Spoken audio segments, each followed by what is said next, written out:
Today we're going to install this EcoGuard XC35519 cabin air filter in a second generation Acura MDX. And this is a 2012, but this should apply to 2007 through 2013 MDX. Now this is what you'll find when you open up the package. It'll give you some instructions on how to install this. One thing you need to be concerned with is the airflow. You'll want to make sure that you get the right airflow. You can see that there are arrows showing you which way the airflow should go.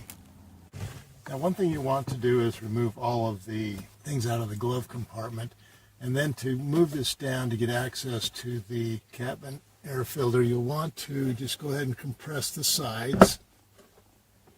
Okay, and once you open this up, you'll see that this is where the cabin air filter is located.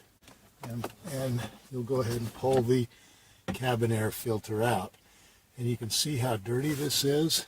There's a lot of debris, leaves.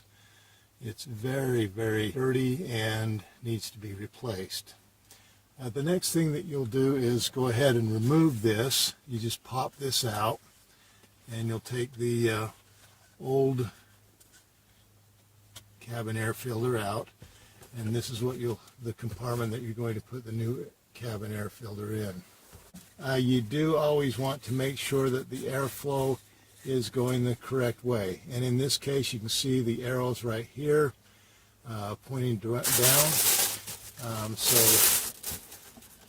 You'll notice that we'll just take this compartment, just may have to compress it a little bit, and slide that in, kind of open it up a little bit, because you want to make sure that it's covering all areas of the.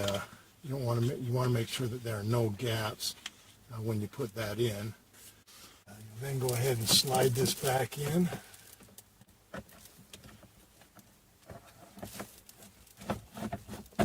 You want to make sure that it clicks once you get it in there. And then that's how you install it. You want to put the glove compartment back up, so you compress these two sides and slide it back up. And that's how you change the cabin air filter in this is a 2012, but it'll work for a 2007 through 2013 Acura MDX. Thanks for watching Big Al Repairs, and hopefully you subscribe.